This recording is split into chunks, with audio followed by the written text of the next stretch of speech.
So again, thanks for coming in, and my condolences again on the passing of your friend.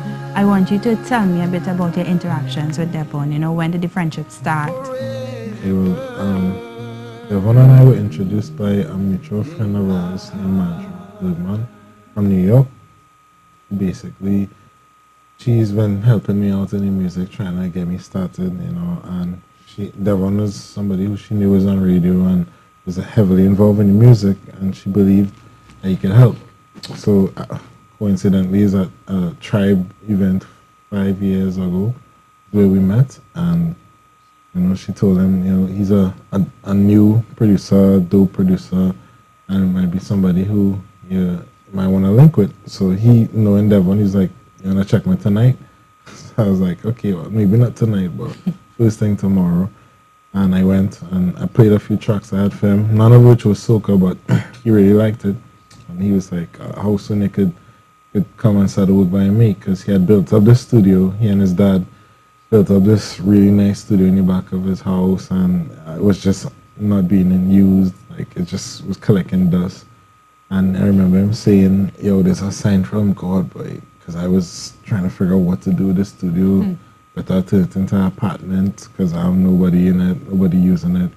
So I was like, well, shit, I'm not doing anything, so I'll move in.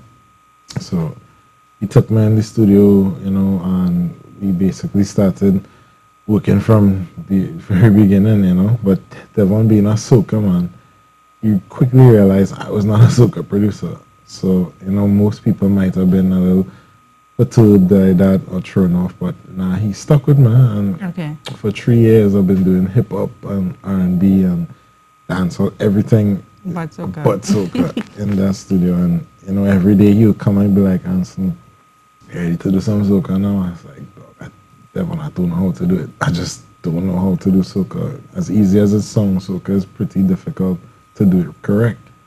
You know, and he would come and he always beating on the desk. You know, he'd be like, oh no, you had to do it a particular way.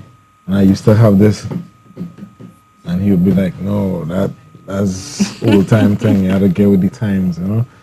And then eventually, you know, from him, you know, showing me songs, pulling it up, singing, and eventually I got the hang of the soca drum pattern and just fused it with my sound. And then we formed a company called FMMG, Forward Movement Music Group.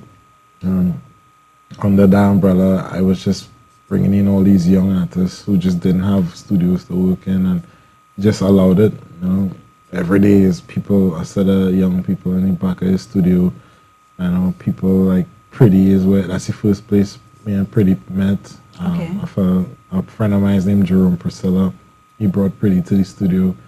So me, Jerome, used to be with Devon, and then, you know, more people like Second Star in his early career, and it just grows on and on. Nebula, a lot of people from Santa Rosa community, which Devon, you know, we created something called Team Rosa.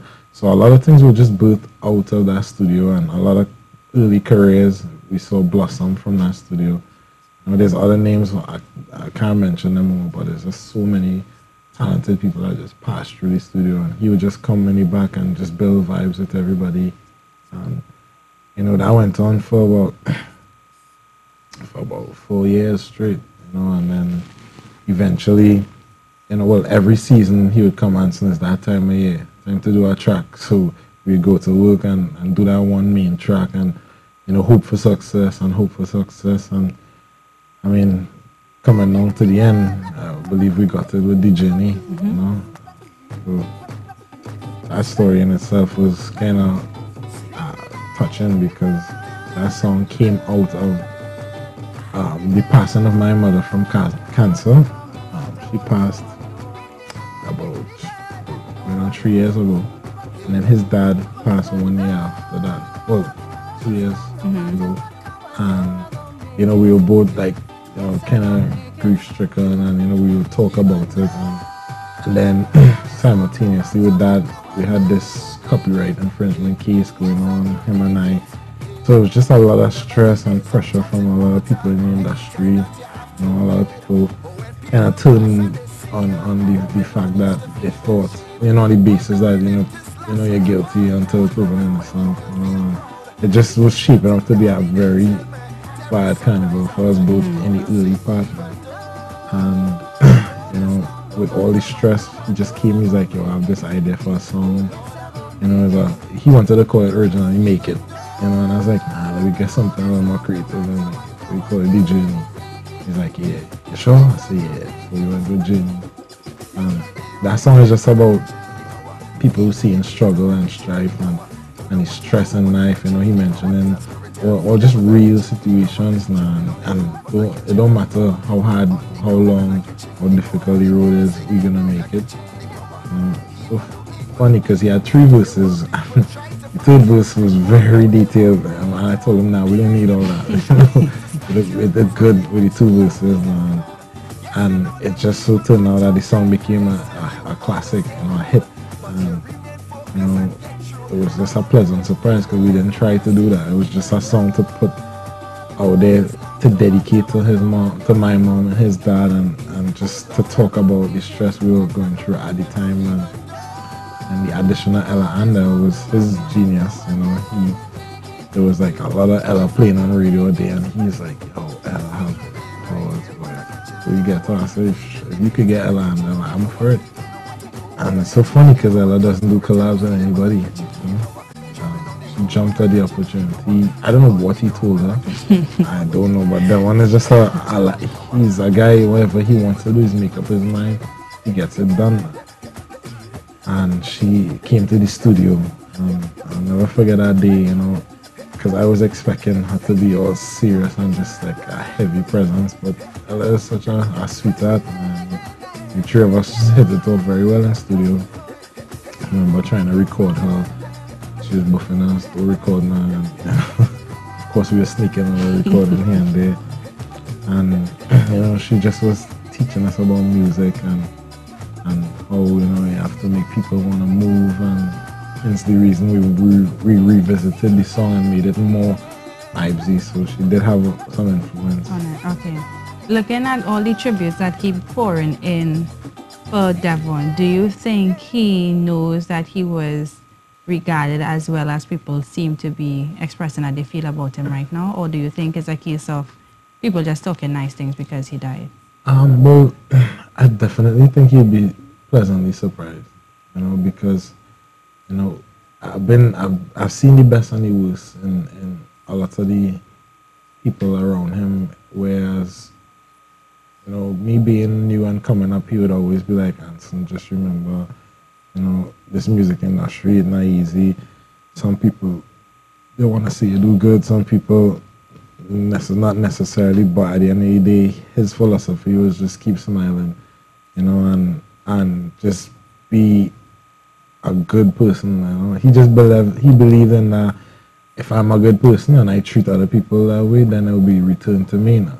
You know, needless to say, a lot of the people that coming in, they may not have directly been in contact with him, or they may have fallen off the radar a bit, but Devon is not one to hold any grudges or anything like that now. So for him, it's like, if I see you and I hear you, it will be a love, you know.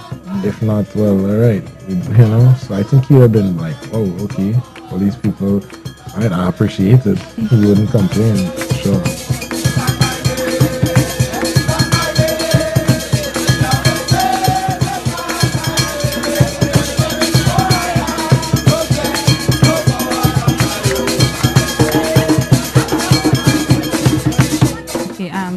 Did you read the Guardian article concerning the pill thing? Yeah, what are your thoughts on that? Well, with Devon, every season he would do this weight loss thing where he would get fit for the season. So he would start a diet, no meat. He would always complain like, "Oh, KFC, I can't wait for Ash Wednesday where I could eat some KFC." So it was this whole benchmark he laid out with KFC being like a kind of prize at the end, but he would just lay off a meat and hit the gym real hard. And, you know, he used to take that real passionate, that weight loss period. And I used to see it, I would be like, yo, this is kind of incredible. You would just lose 20 pounds, 25 pounds just like that. run a whole carnival season. But then at the end of the season, you kind of lapse and let it just get back out of control. I never really heard him mention pills before. Not in years that I've known him. But I mean, who knows? I've never heard him mention anything about weight loss pills. The article said a friend was the source. A friend. Yeah, what do you think about that? Well, wasn't me. But I mean, if somebody knew of any pill situation that we would not have known about, it is a possibility. But I guess everything is in moderation. You know, he was never the type to be like to overdo anything. Mm-hmm. You know, he's always say too much anything is a bad thing. So I guess if he was taking any pills, I guess it would have been within whatever the whatever the prescribed amount is. But okay, what would you remember most about Devon? What would you miss the most? Well, for starters, I'd miss that phone call around carnival time. You know, Anson, it's time to work. You know, every year it's just this process that we used to go through. You know, where he would call and then we just go back and forth, and it was just exciting coming up with whatever.